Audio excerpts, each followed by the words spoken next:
I want to tell you my secret now. Let me guess. You see dead people. How do you know? I get that a lot.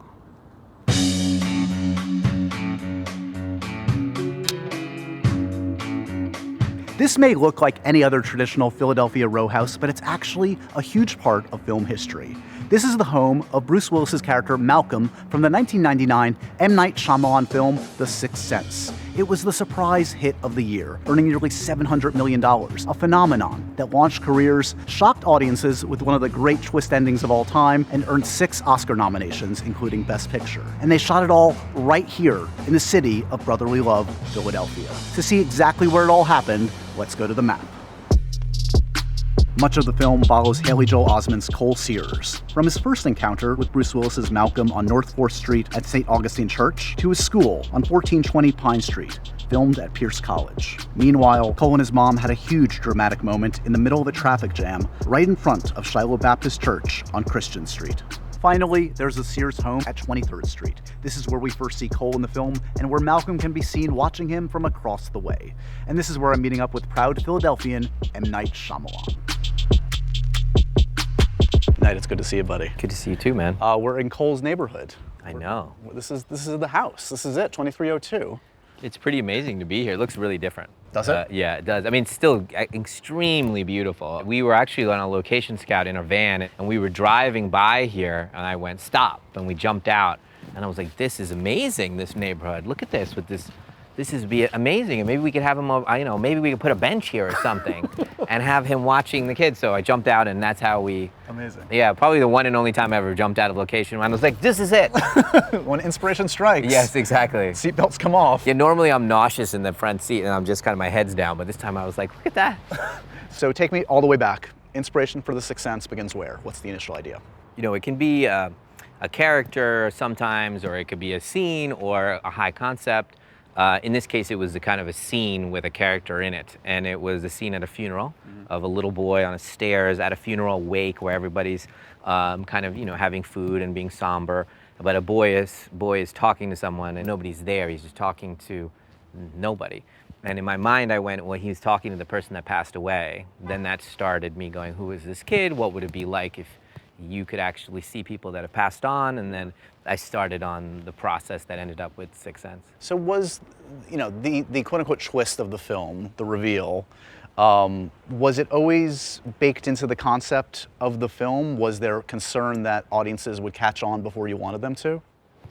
No, it wasn't anything like that. No, it was very organic. I'd done 5 drafts already of the script, and it was more of a serial killer movie at first, and then it moved into a more therapeutic kind of situation. And I wanted this to be a movie about this husband and wife that couldn't communicate, and right. and he was treating this boy who saw ghosts, essentially. And then I was just sitting thinking, all right, well, what's the problem with this marriage? Why aren't they talking? Why aren't they talking? Why aren't they talking? What's the biggest problem I could come up with? Yeah, and the lack of communication. Well, what happens? What has caused this distance between them?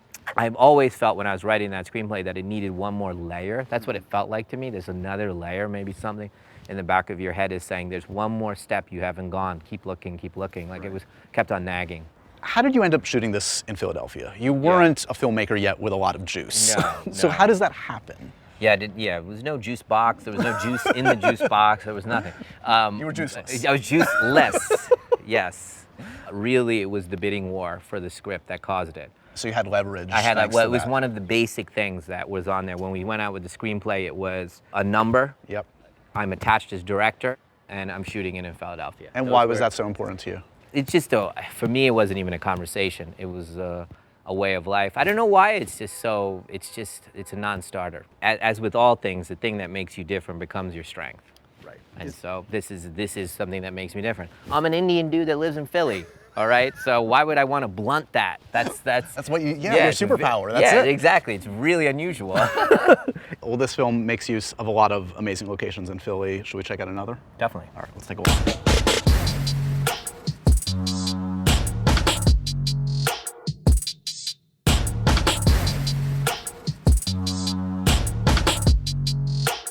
So we're at St. Augustine Church, Old City, Philadelphia. This is a pivotal scene early in the film. Yeah. Where Bruce follows Haley Joel. Do you remember how you found this location?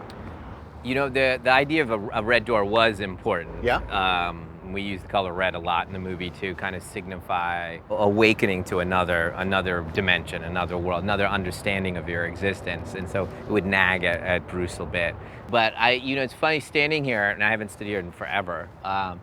One of the memories that's coming is that we ran out of time with Haley. When you shoot with a child, you have a very short window Yes. Of how much they can work. And so you're literally going to the last second, and there's a teacher waiting and is about to take the child, right? So you get one last take, and then they run. And I remember we ran out of time with him here, and we used the child, his double here. And it was one of the first times I'd ever done that. I was like, are people gonna believe this? That this is that actor? So, I was young, and it was really You didn't know the magic of movie making. Yeah, and I was like, are they gonna buy this? But they bought it. They bought it. We all bought it. This leads into one of the pivotal moments in the film where they first really talk. Let's go inside and check it out, okay? Absolutely. All right.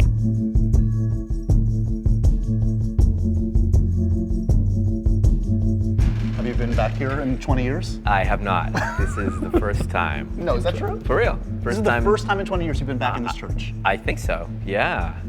Why a church for this pivotal scene? You could have staged it in any number of places. Why a church? Well, I mean, I went to Catholic school for 10 years, so it's really kind of embedded in me, these kind of institutions. And for a child to find safety in his mind, the character would go to where he perceives you're a little safer, right? Which is in churches, so he kind of runs to these sanctuaries. Yep. In my head, that's what I was thinking if I was that kid. It's a weird feeling to be back here, for sure. I do feel a little bit of the anxiety of the shoot, right? But it's kind of a fun feeling in the sense that from 20 years till now, I've been in so many locations in Philly, yeah, but not the same ones again. That's so, crazy. Yeah. 20 years. Okay, 20-year anniversary in this church. Okay, let's recapture the magic by taking the seats that Haley Joel and Bruce did. Got you. And I'll be Bruce and you be Haley, obviously. Obviously. So, Tell me about shooting this scene with them in these pews. This is the first time that I actually boarded every shot and really thought through what the blocking was. The art of blocking is such a big deal.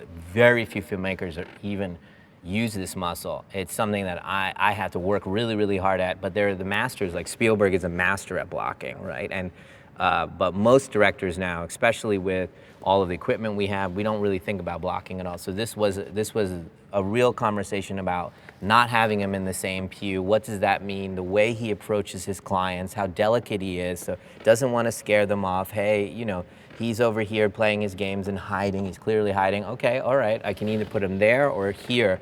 And then I like the whole idea of, hey, we're gonna talk about sensitive stuff, but I'm gonna draw you in a bit. So I'm just gonna take this place in a little bit, And wow, this is a great place. I would like to come here too. What are you doing? Kind of thing, gently, so that the kid starts coming into, choosing to come into his space here. So as a therapeutic kind of gambit, it was a good one. And so thinking through that and saying, hey, I'm gonna put you in two different rounds. So it was a tricky one in the sense, this is the first time I was, making a major film, and then telling all the actors, including a superstar, hey, we're gonna block these things in a certain way, which on the surface could seem very binding and suffocating, but really as I explain it and think about it, it kind of ignites in them, oh, whoa, therapeutic, I got it, oh, I can play this.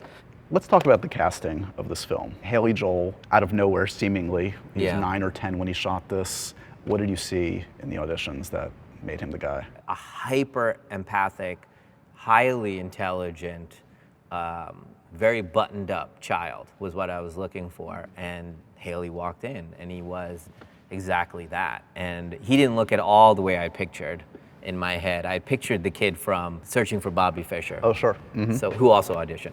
And that kind of enigmatic dark hair and piercing eyes, that whole feeling of what's going on in their head. And when Haley came in, he finished the audition, he did 3 scenes, and I told the casting director, I don't even want to make the movie if it isn't this boy. Wow. So it was one of those kind of really, really clear. I felt that way about Toni Collette as well. When you think of The Sixth Sense, you think of the I see dead people scene, for lack of a better term. I see dead people. When you shot that and that line reading, did you feel like you had something special? I did. In my point of view, the line is slightly overwritten It's a line that maybe a 7-year-old would say, not a 10-year-old. Right.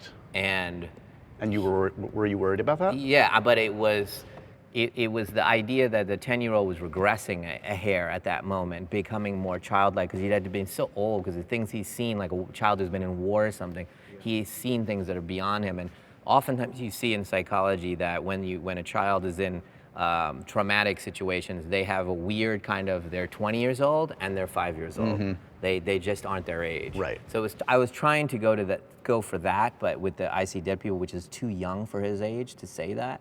But he imbued it with just the right kind of, I need my mother, I need somebody to take care of me because I see, that kind of thing. When you think back to summer, fall of '99, Yeah. when this film took over the world, I mean, it was a legitimate phenomenon. 6 Academy Award nominations, including you for Best Director. What jumps out about that time for you? What do you think of? You're not aware of moments like that as they're happening. In my head, I remember when I was mixing the movie, I went, please just let it gross 40 million. Please let it just gross 40 million so I can make another movie. So I was racing to write this other movie before people realized that I couldn't make movies. So I was like, write one more movie. So I was more in that headspace, but it was weird. Back in those days, they used to have a tape machine. So you had to dial a number, and there would be a recording on a tape that would tell you what the box office was. And everyone in the industry called this number. So you called this number, and then I would listen. So it was the next Monday, and I'm like, I wonder how we did this weekend. So I called the number, doot, doot, doot, and I'm like, damn, they didn't change the tape. And I'm like, I hang it up, and I told my wife they didn't change the tape yet. And she's like, really? I'm like, yeah, it's the same number from last week. So it's like, let them change the tape. But it was the same number from last week. Which never happens. It never happens. Never happens. Yeah, so it was I remember that moment going, oh, they didn't change the tape. So 20 plus years later, it will always be a part of film history, man. You should feel very proud. Oh, thanks, brother. It's nice to visit with you. No, thanks for showing me around Philly. You got it, man. This has been fun. It's fun to see you in my town. Yes. Let's get a pretzel or cheesesteak, okay? Cheesesteak. Okay.